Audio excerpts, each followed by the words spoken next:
endurance, and such. Dancers would have a very hard time if they had to memorize all their motions. Instead, they practice a routine in parts over and over and over and over until their body memorizes all the necessary motions. When a dancer endures, they memorize their routine and all the little moves along the way. In fact, martial art practice, a kind of a dance, is all about memorizing the moves with the body.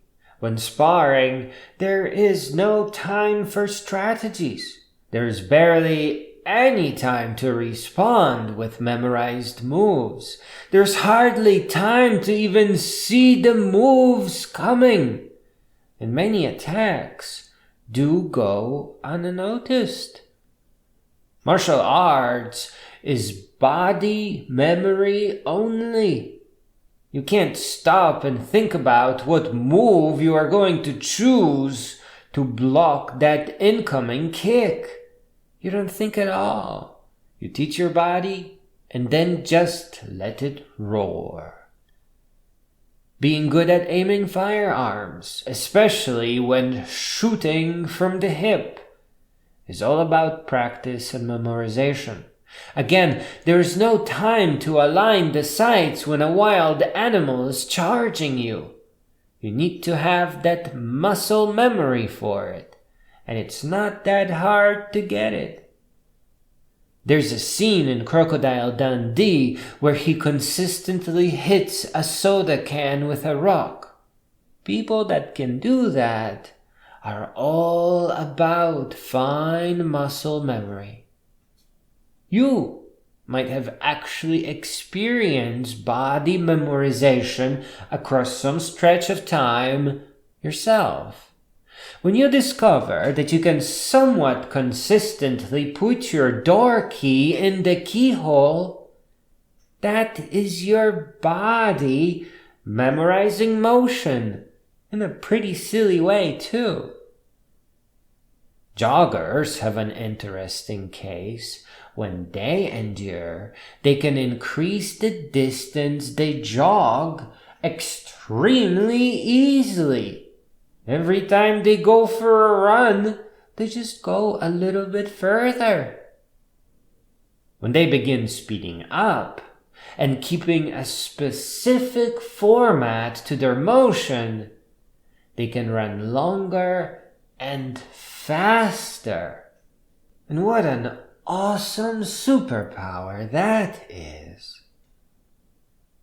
Bodybuilding demands that we increase weights and duration of exercise to loudly, in a booming voice, presumably, ask the body to adapt. Our bodies are not like machines, not at all. They do not work on the principle if X, then Y.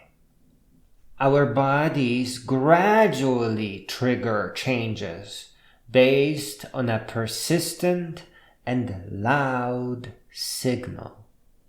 When bodybuilders endure, they build their bodies.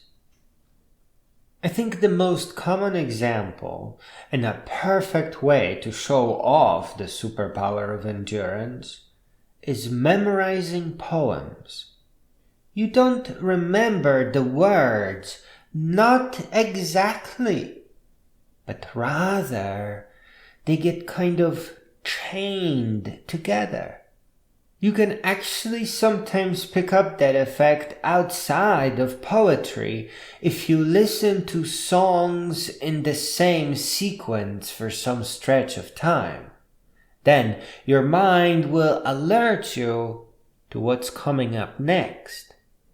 Finally, not everything requires great effort, not as tremendous as it may seem. Our minds and bodies had nearly 4 billion years to generate interesting adaptations and talents across a very broad range of ancestors. All it takes to activate most of them is some prolonged effort, and then it's all downhill from there. Bodybuilding, dancing, ultra-marathon running even, reciting long speeches and poems, and even programming all gets easier with time and gradual effort.